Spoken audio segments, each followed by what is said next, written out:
Assalamualaikum sahabatku semua. Bolehkah seorang istri mengambil duit suaminya secara diam-diam sehingga tidak diketahui suaminya? Ada syarat dan cara agar dia diperbolehkan. Akan kita jelaskan dalam pembahasan ini.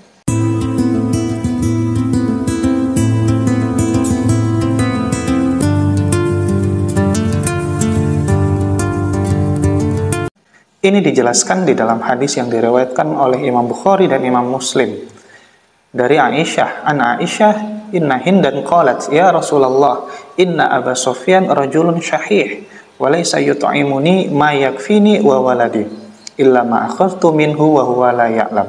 Wahai Rasulullah, kata si Hindun, sesungguhnya Abu Sufyan itu lelaki yang pelit. Dia nggak pernah mencukupi nafkahku untuk diriku dan juga untuk anakku, kecuali kalau aku ambil darinya secara diam-diam yang dia tidak mengetahuinya.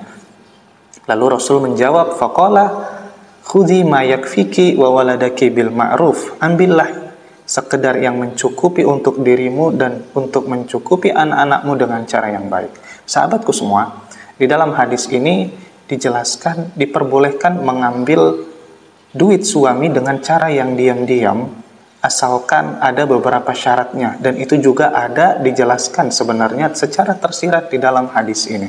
Yang pertama, bahwa kita boleh mengambil harta atau uang suami dengan cara diam-diam kalau suaminya itu dia rojul yang pelit.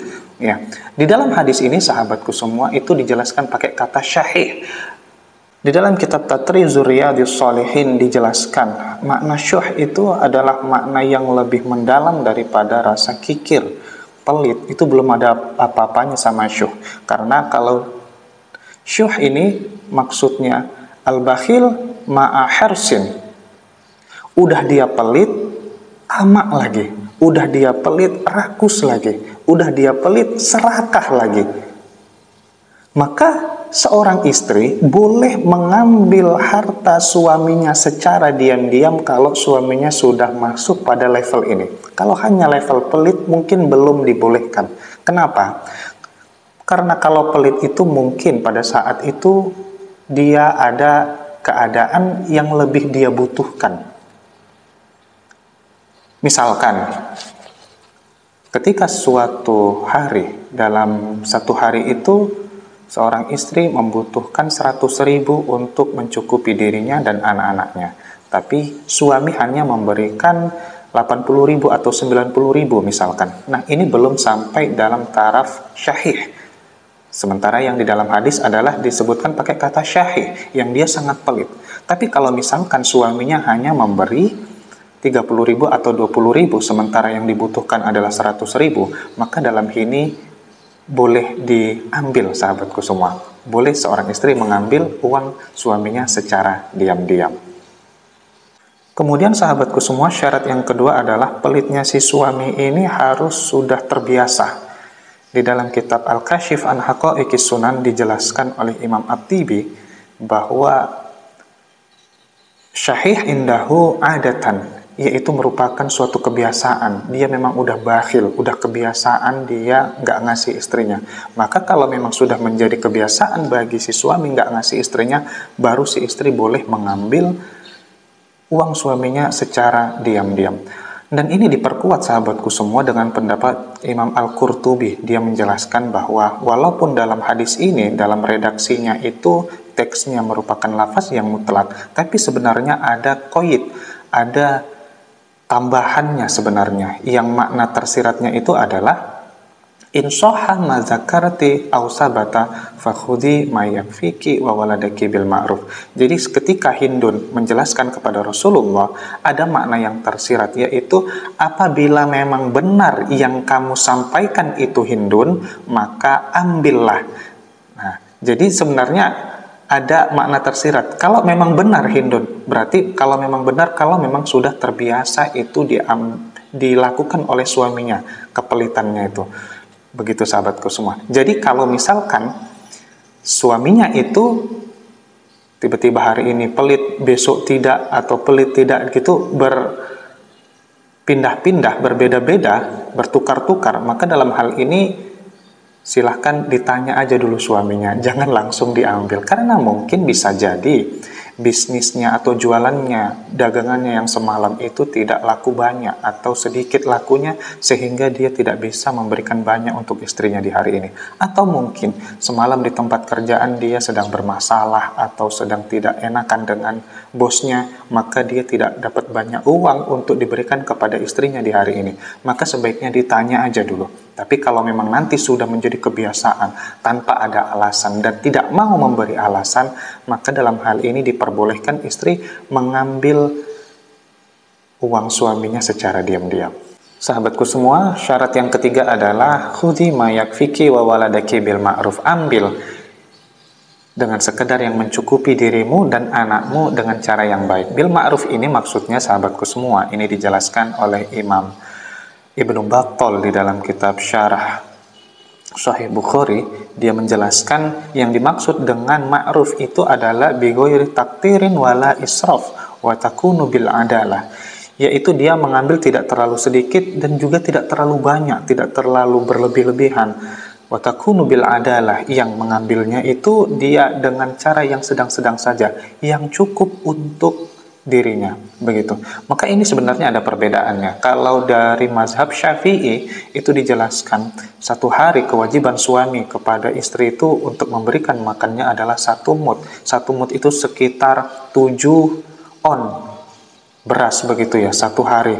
Tapi kalau orangnya dia itu kaya atau level menengah ke atas, dia boleh 1,5 mud atau 2 mud beserta dengan lauk pauknya, beserta minum apa segala macam kebutuhan yang berkaitan dengan makan itu. Begitu juga dengan anak-anaknya, gitu. Tapi kalau berbeda dengan pendapat Imam Abu Hanifah, Imam Abu Hanifah itu pendapatnya 1 hari nafkah suami kepada istrinya itu biqadaril kifayah, maksudnya dengan kadar apa yang dibutuhkan oleh keluarganya pada hari itu. Karena begini sahabatku semua, bisa jadi dalam 1 hari itu kebutuhan seorang istri dan anaknya berbeda dengan hari yang kemarin dan juga berbeda dengan hari yang akan datang. Karena misalkan dalam 1 hari itu anaknya mungkin butuh uang bayar SPP atau beli buku di sekolahnya, maka kebutuhannya akan berbeda. Atau misalkan pada hari itu anaknya yang biasanya diantar tapi pergi ke sekolah menggunakan naik angkot, maka dari itu butuh uang yang lebih.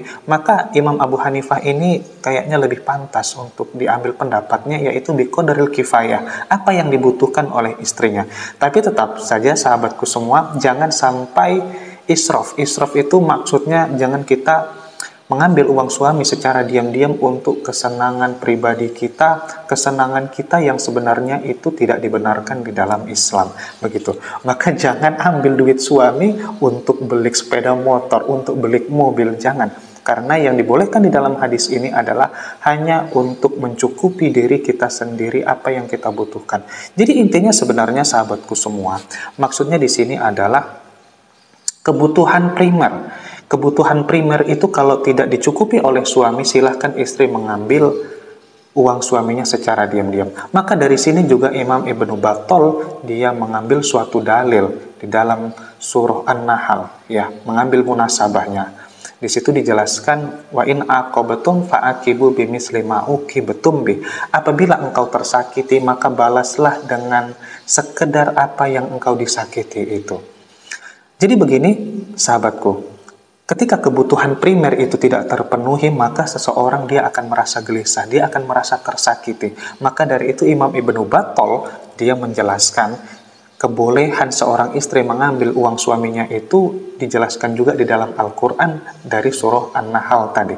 Tapi sahabatku semua, di sini juga Imam Ibnu Battal mengatakan tidak ada dosa bagi istri mengambil uang suaminya kalau memenuhi syarat-syarat yang itu tadi, begitu ya.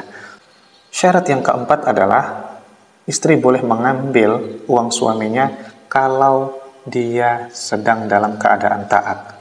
Jadi kalau misalkan istrinya sedang melawan sama suaminya, tidak taat, atau misalkan dijelaskan oleh Imam Syekh Nawawi di dalam kitab Nihayatul Zain, ketidaktaatan istri itu misalkan seperti malamnya dia tidak memberikan keinginan suaminya untuk bercinta di atas ranjang, atau istrinya keluar pergi dari rumahnya tanpa seizin suaminya, atau istrinya itu tidak taat kepada suaminya dalam hal-hal yang dia itu harus menuruti suaminya, maka dalam hal ini sahabatku semua, istri tidak boleh mengambil uang suaminya secara diam-diam. Kenapa? Karena pada dasarnya ketika istri tidak taat kepada suaminya, maka dari situ tidak ada hak bagi istri untuk mengambil nafkah atau menuntut nafkah dari suaminya. Dan juga suami tidak diwajibkan memberikan nafkah kepada istri yang durhaka atau yang tidak taat kepada Allah Subhanahu wa taala. Begitu. Jadi sahabatku semua, keempat syarat ini tadi ini menjadi tuntunan ya. Kalau ada 4 syarat ini, maka dibolehkan bagi istri untuk mengambil uang suaminya secara diam-diam.